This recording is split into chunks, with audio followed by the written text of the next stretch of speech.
Psalms chapter 22 verse 3. But thou art holy, O thou that inhabitest the praises of Israel. Our fathers trusted in thee, they trusted, and thou didst deliver them. They cried unto thee, and were delivered. They trusted in thee, and were not confounded. All right. Call HALALYAM YAHAWAH, BAHASHAM, YAHAWASHI, BAHASHAM, QADASH. Shalom. I want to give double honors unto the apostles and elders of Great Millstone that rule well and teach well, orderly and fervently to the Spirit. To the Akim, meaning brothers, my fellow laborers, pushing the word out in truth and sincerity, risking their lives and freedom to do so. To the Akim, Akwath, meaning and, Akwath meaning sisters, listening and learning, being doers of the word and abiding in the faith. And to the speckled bird, the Israelite foreigners, which are scattered abroad, that look like the other nations, but are truly Yashar Allah, through the Spirit. Shalom, wa barakatam, peace and blessings unto you all. Alright, this is just a quick little video that I want to do because I was thinking about this whole thing about victim blaming. Alright, and I'll show you a video that sparked this. I don't have all the context, but apparently this woman has a boyfriend and he apparently allegedly raped her. Okay. And then, getting into the whole, whether or not your husband or your wife can rape you, that's a whole different discussion. But, we'll just look at it from a very, from a simple perspective, because it's really a simple matter. Okay. It's a simple matter. All right. Well, you know what? I'll just address it real quick. Okay. Let's just address it real quick since I mentioned it. We'll just address it. Matter of fact, I'll get it in the blue letter.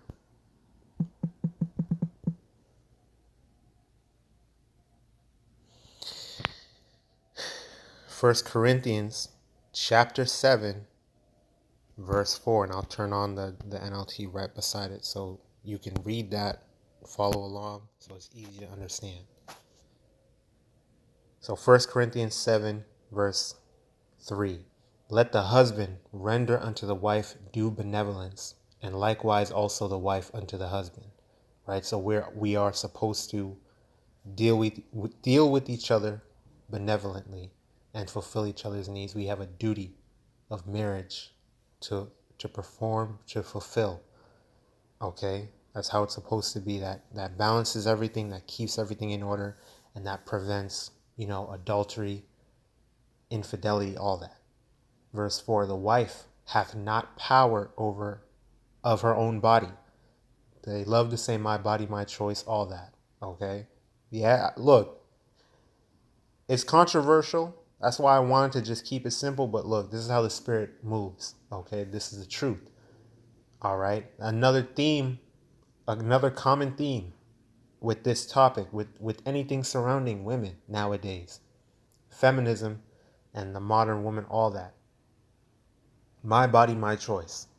They go by their feelings instead of just operating within reality and how things really are. And that's what it is. Okay, you have to deal with reality. You have to deal with this is what it is.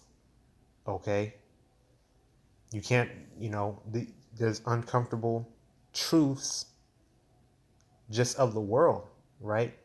And when you deal with the scriptures, the scriptures, YAHAWASHI brings that truth out in the forefront. Okay? The sweet as well as the bitter. And that's just how it is. We got to deal with it. We can't be hypocrites about it. We can't be argumentative and all bent out of shape about it. Just deal with it. And if people were operating through the Spirit according to the ways of YAHAWASHI, we'd be good. Okay? And we wouldn't have all these problems like the video I'm going to show you, Lord willing. All right? And guess what? It goes the other way as well. Okay? Because the scriptures say even when a man gets another wife, he has to continue to fulfill the first wife's duty of marriage. He still has to provide. He still has to fulfill her desires and all that. Okay? It's a responsibility. A marriage is not just lovey-dovey and that's it. Okay? It's there's provisions to it. There's duty to it. There's husbandry, dealing with working. The scriptures say if a man don't work, he don't eat. And it's all case by case. What if a Lord has something set out for a man or a woman, and that's what it is. Not everybody has a spouse, so it varies. Okay, it's all through the Spirit. You just deal with it through the Spirit. All right, using wisdom and filtering everything through the scriptures. But let's just continue to drive the point. The wife hath not power over her own body, but the husband. And likewise also the husband hath not power of his own body, but the wife. And further than that, the scriptures say, ye are not your own. Ye are bought with a price. And that price was Yahawashi's blood. We owe Yahawashi our lives. Okay? And if you want to take it even further, Lord's will, we're of the elect, we're of those powers that were with him that created everything in our image, but Yahawashi created us as well, even going all the way back to Genesis, to the creation story, or I should say the creation records, because it's not just a story, it's facts. There was no Big Bang, it was the creation records. Yahawah, the Heavenly Father, gave the power unto Yahawashi, right? And Yahawashi, together with his, angels, the powers of heaven, HALALYAM, or Elohim in the I guess modern Hebrew, created everything. All right, but again, Salaki, I don't want to get all here and there, but hey, that's just how the Spirit moves, especially when I'm speaking. So verse 5. So the point was, we don't own ourselves. Our bodies are not our own. It ain't no my body, my choice. We belong to Yahweh BAHASHAM YAHAWASHI, period. Yes, even the heathens, especially the heathens, okay, have no type of autonomy. So verse 5, defraud ye not one the other, except it be with consent for a time, that ye may give yourselves to fasting and prayer and come together again, that Satan tempt you not for your incontinency. Right? And Satan means adversary. So the word defraud, let's get in the interlinear. What the hell was that? Defraud. Rob, despoil, keep back by fraud, destitute, so deprive.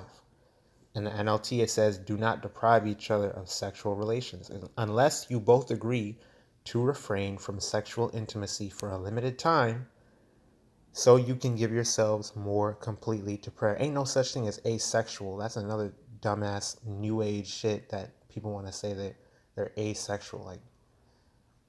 Now look, like I said, it's case by case. If something is for you through the Spirit, then that's it. But if you got a husband or you got a wife, then you got to deal with it. That's a responsibility that you have to deal with. Okay, some brothers are eunuchs, but the Lord didn't make nobody asexual. But whatever. Afterward, right, you should come together again, so that Satan won't be able to tempt you because of your lack of self-control. Okay, and we're in the flesh, we're human. This is how it is, and we're all fighting our flesh. We're walking in the Spirit, doing our best to walk in the Spirit and not fall victim to all this wickedness. All right, so back to the topic at hand. Okay, this woman, let's just go to the video. I'm not okay right now. And I've never been this not okay before. I don't really know what to say or do, or how to make anything better. I feel like if I say everything that's happened, I will be hurting him, and I care about him too much to do that. But at the same time, if I don't say it, I feel like I'm being dishonest to everybody. But I don't think I have the strength to say what's happened, even if I really wanted to. I'm just not strong enough. All I can say is that our relationship is over. I'm not Okay, so you not okay right now. so you see the video, and there's some things that I'm like observing that's weird to me. Like, I don't know why she's biting her lip. I don't know why she chose to wear this. I don't know why she chose to speak like this. The way she's going about doing this is very strange. But anyway, the point is, really that's neither here nor there. Those are details that don't really matter in the grand scheme of things. The point is that her boyfriend allegedly raped her. Then I'm finding out after that whole thing, after reading a couple of screenshots, I'm finding out that this dude actually was abusing her throughout the relationship as well. Hold on. This is out of her own mouth. If I can find it, right?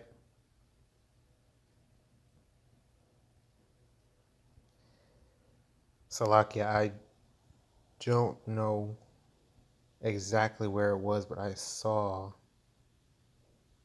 a screenshot. Pretty much, I saw a screenshot. Yeah, that's the dude. Fat ass Edomite. The whole, that's what I'm saying. Like, the details is like, I don't even want to focus on the details. The whole thing is weird. But the pretty much the screenshot, she was in a comment. She was saying that he was abusing her. He was trying to unlock her door. Saying certain things, gaslighting, and then lying about the abuse. So on top of the alleged rape, he was abusing her as well. And it's an age-old conversation of why do women stay with their abusers and all that. But the point is the rape, okay? The sexual assault. It's not good that she's making this video. A couple of people called her out on it, you know, and we're saying like, but pretty much everybody's talking about why are y'all victim blaming, and I think that was what that one that one Discord screenshot was. People were supporting her too. Another woman, L, she got groomed or something. White woman starts OnlyFans for boyfriend content, invites guy over, gets sexually assaulted. Is she stupid? Deserved out of her own stupidity. That's the American white woman for you. The means justify the ends. And I saw something that, yeah, why would she invite the dude over and all that? So that just, and this is just just as a disclaimer, it's not about this woman specifically. That's why I don't want to focus on the details and all that. Like, it's not about her specifically. I'm not harassing or bullying like YouTube likes to put all these strikes and stuff out. It's not about her specifically. When we go into the scriptures and we bring out examples, it's never about the person or the specific situation. It's about, how we judge these situations, how, what's supposed to happen as a result of what happened, right? So I had to go into that at the beginning, you know, dealing with, your body is not your own. You guys got to work some stuff out. You got to work stuff out. You got to talk, you know. But we're living in Babylon right now, and these are, we're in modern times. So as a, to keep it simple, like I wanted to in the first place, this is exactly what needs to happen when there are rape victims. But thanks to Esau Edom, he has complicated everything.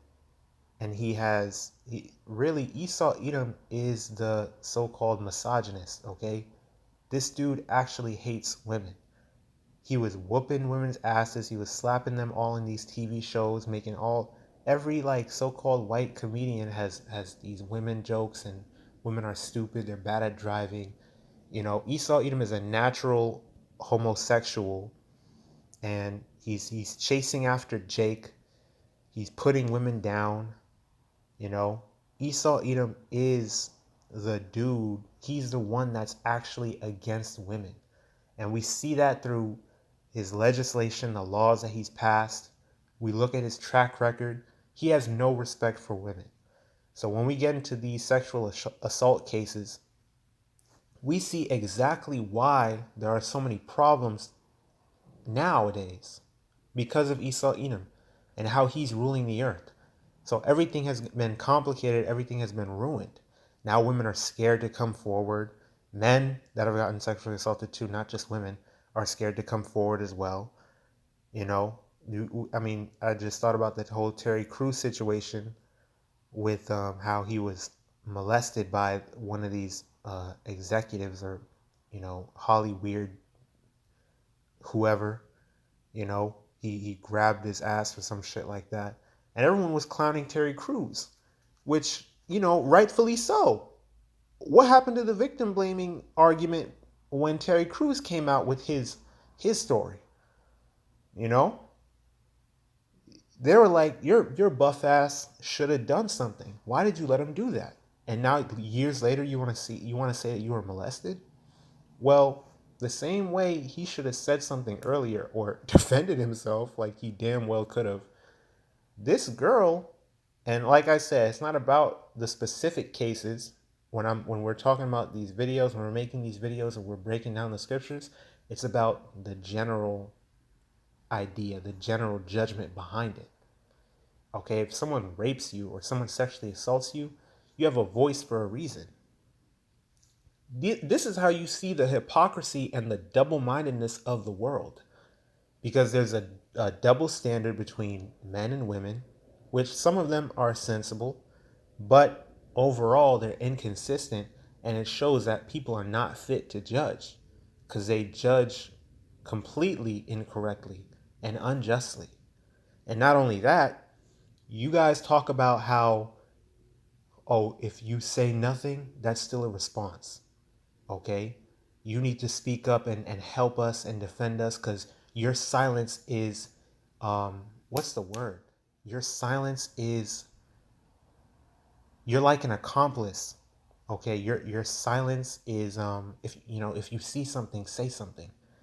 Your silence shows support for the perpetrator because you're not speaking against the perpetrator, right? But over here, when with some real, like very real, serious, traumatic shit that goes on to a lot of women, it's okay. She can come with it years later, you know. And then you have the whole Me Too thing, and everyone's saying believe her, just believe her, you know. Then you have bitches that are actually lying, and it completely destroys any kind of real justice that could have been made, that could have been executed, because of Esau Edom, ultimately, because he's ruling the world in wickedness right now. So just focusing on this, on the, the R stuff, this, I don't know why she decided to make that weird ass video. You should have went to the If we're looking at it in modern terms, you should have immediately called the police. You should have immediately left. You know, yeah, oh well, Stockholm syndrome, and they love each other and whatever. Like it. Why did it have to get this far? Okay, why did it have to get this far? It's the same thing with Israel. This is what we say, man. This is why I read this in Psalms 22. Okay, you have to trust in Yahweh. Ultimately, it's about YAHAWASHI and Yahawadah. You cannot eliminate YAHAWASHI and Yahawadah out of the equation. I don't care if it's modern times or not. Okay? Ultimately, I'm only saying look at it from a modern perspective somewhat, because there's we have to operate within it's not like we can stone people literally. It's not like everybody is going to, it's not like Esau is going to adhere to the laws of Yahweh Hashem Yahweh Shai, but there are steps that you can take and you leave the rest in the hands of Yahweh Hashem Yahweh Shai.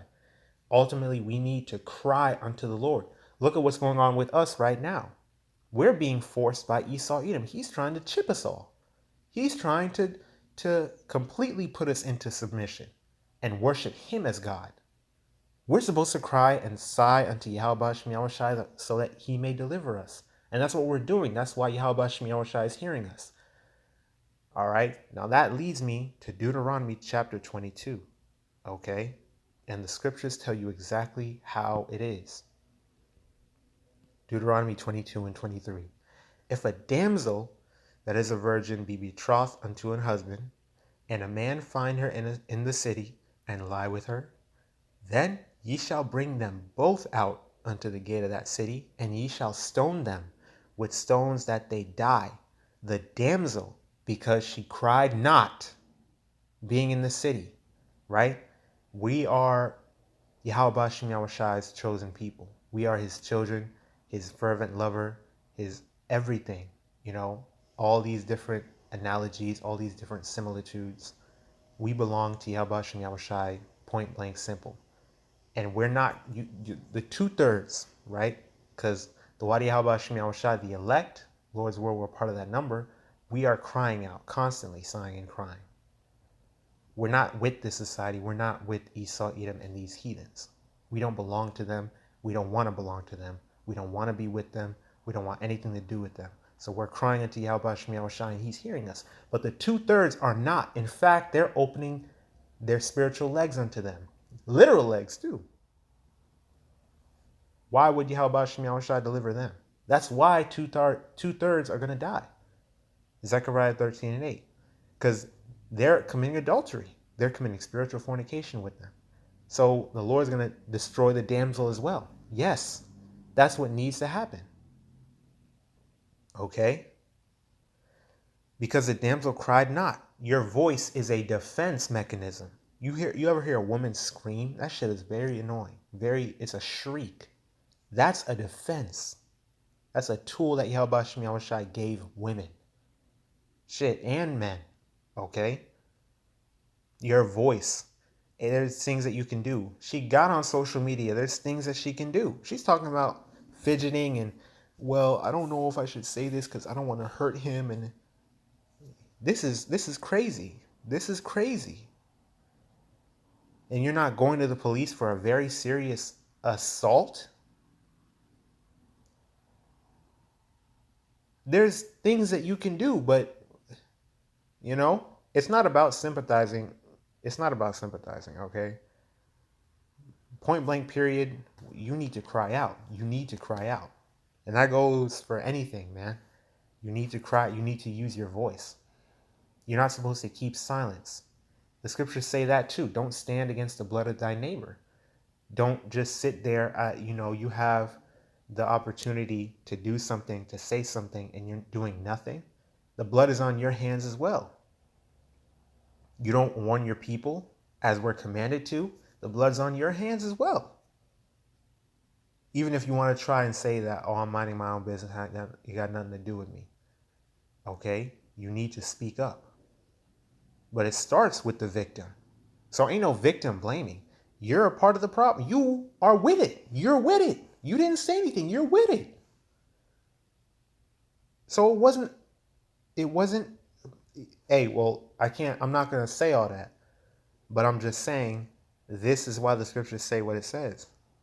Because clearly there was the option.